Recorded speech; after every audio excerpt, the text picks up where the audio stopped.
Bonjour à tous. Bonjour. Je retrouve aujourd'hui Mylène pour parler d'été puisque le départ en vacances arrive à grands pas. On va enfin retrouver le soleil, la plage ou la montagne en fonction de ce que vous préférez. Donc j'ai quelques questions à te poser, spécial soleil on va dire. La première c'est bien sûr comment préparer sa peau à cette exposition au soleil qui arrive très vite. Donc pour bien préparer sa peau au soleil, on a des petites gélules qui vont être riches avec de la très enrichie en bêta-carotène. Donc on a de la carotte, on a également de la tomate, on a du Dunaliata salina. D'accord.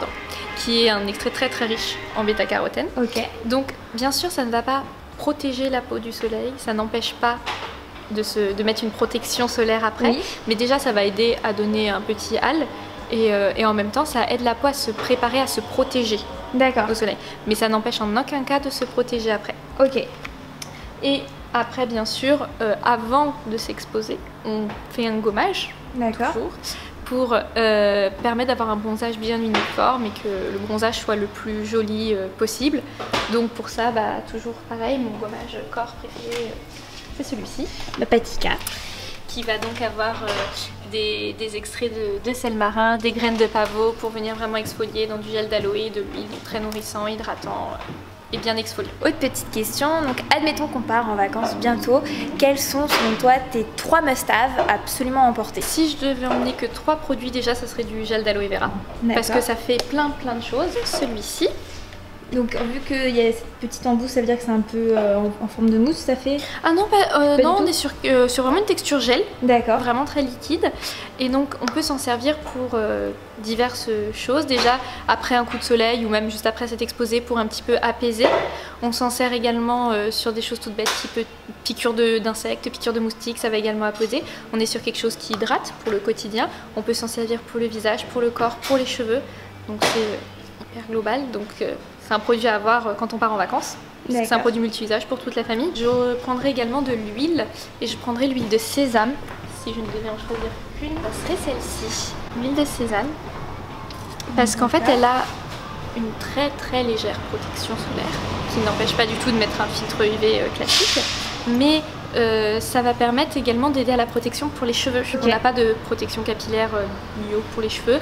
Donc ce type d'huile c'est très bien et comme ça on peut s'en servir en hydratant pour le corps, phase nourrissante, à mélanger avec du gel d'aloe vera par exemple pour le corps ou pour le visage et également pour les cheveux pour protéger un petit peu du soleil. D'accord.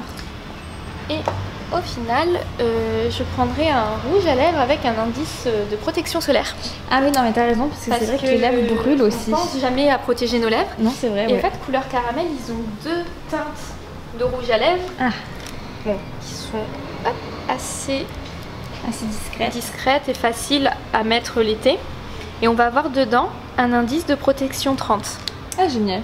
Celle-ci ouais, elle est sympa, ouais. La dernière. Quand on est un peu bronzé. Un peu bronzé, ouais. Celle-ci c'est pour le début des vacances. Et voilà, celle-ci c'est pour la fin. Exactement. Et donc ça permet de bien protéger les lèvres. Parce que c'est vrai qu'on pense souvent à protéger le visage, le corps. Mais voilà, les lèvres prennent aussi les UV, donc c'est important de bien les protéger. Donc ça serait mon dernier produit. Moi, vu que j'ai pas forcément de stick à lèvres avec une protection, je mets mon stick à lèvres habituel avec, donc, qui graisse bien les lèvres. Donc c'est d'après toi pas une bonne idée alors?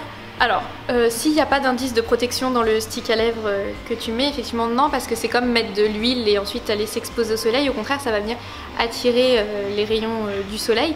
Et même si sur le coup on ressent un certain confort, c'est mauvais sur du long terme. Okay. C'est très bien de garder ce baume à lèvres là pour le soir, en mettre en couche très épaisse une fois qu'on a bien vu le soleil.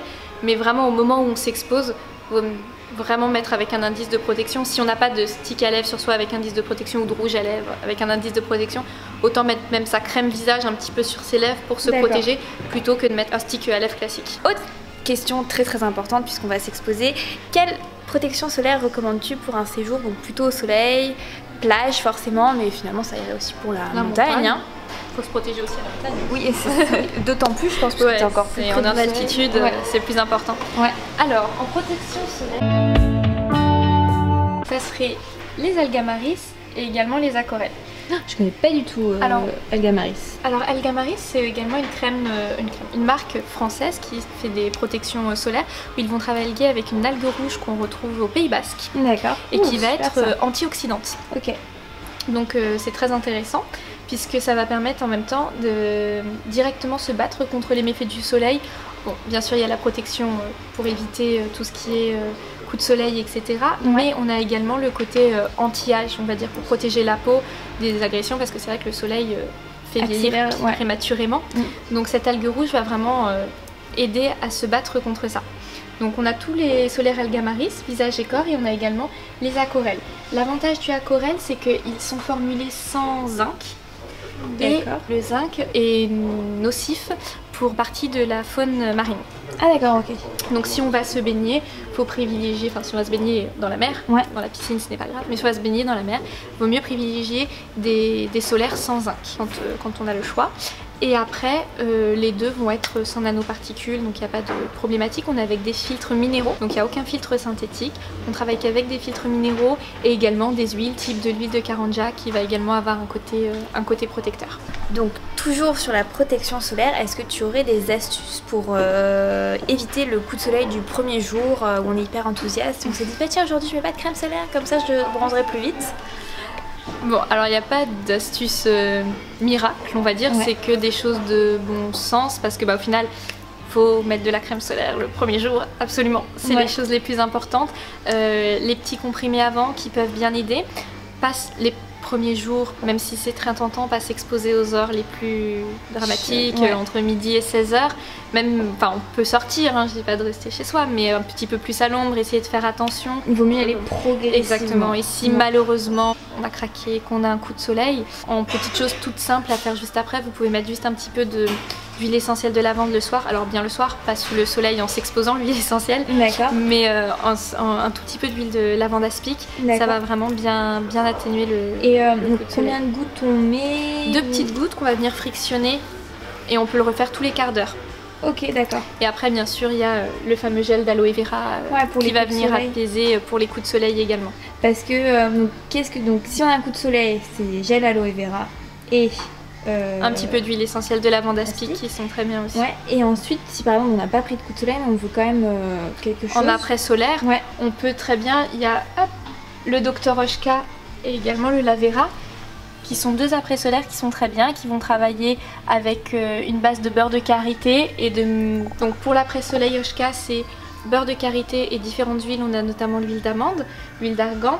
Et pour le Lavera, on va travailler avec beurre de karité, huile de coco et également du gel d'aloe vera. Et ça va venir surtout rafraîchir et apaiser. Et donc on va encore parler cheveux. C'est vrai qu'on n'y pense pas forcément, mais quand on est au soleil, le soleil abîme aussi nos cheveux. Donc entre le soleil, la mer, la plage, le sel, le sable, est-ce que tu aurais des petites astuces aussi pour bien protéger nos cheveux cet été quand on va à la mer ou même quand on va à la montagne, bref, voilà, quand on va au soleil. Alors déjà, on peut protéger en mettant des petites huiles, bon pas trop pour pas non plus que ça fasse poisseux, mais par exemple la coco et la sésame vont avoir une légère protection solaire en elles. D'accord. Donc ça peut être intéressant.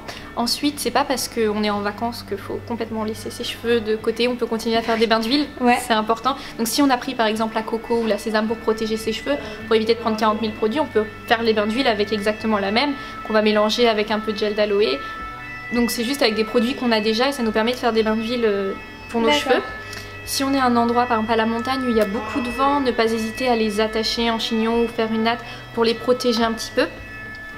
On pense aussi à mettre des protections, enfin des chapeaux en matière naturelle et pas en matière synthétique, donc en paille, en lin, peu importe, mais parce que si on met une matière synthétique, en fait ça va venir macérer et au niveau du cuir chevelu ça l'étouffe un petit peu et c'est pas très bon pour la beauté des cheveux après. Sinon après, dès qu'on a été à la piscine avec le chlore ou qu'on a été à la mer, etc., on rentre, on se fait un shampoing très doux. Chez Pachamamaï. C'est mignon comme nom. Ok. Donc c'est un shampoing solide et l'avantage du Sweetie, celui-ci, c'est qu'il fait shampoing et après shampoing. Donc ça va en même temps démêler, bien hydrater. On travaille avec une base d'huile de coco, donc en termes de nutrition on est génial. Donc on peut, dès qu'on va à la mer, donc avec le sel ça abîme beaucoup, ou le chlore, on se fait un shampoing très doux après et on peut rincer avec un petit peu de vinaigre blanc pour retirer vraiment tous les méfaits du sel quand on vient de la mer.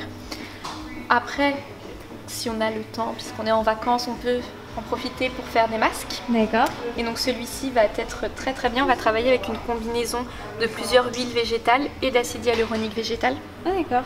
Pour vraiment venir renforcer la nutrition du cheveu. Pas hésiter à le faire, encore plus quand on est en vacances et que nos cheveux sont bien abîmés. Ouais. Voilà, on a le temps, donc autant en profiter pour bien le laisser poser bien longtemps. Bon ben voilà, j'espère qu'on aura répondu, enfin que surtout Mylène aura répondu à toutes les questions que vous pouvez vous poser là juste avant de partir en vacances. Si vous avez d'autres questions ou des envies d'autres vidéos qu'on peut préparer avec Mylène, n'hésitez pas à les mettre en commentaire. On se fera un plaisir de le faire. En attendant, n'hésitez pas à mettre un petit pouce si vous avez aimé cette vidéo et à vous abonner à ma chaîne YouTube. Je vous dis à très vite. Au revoir.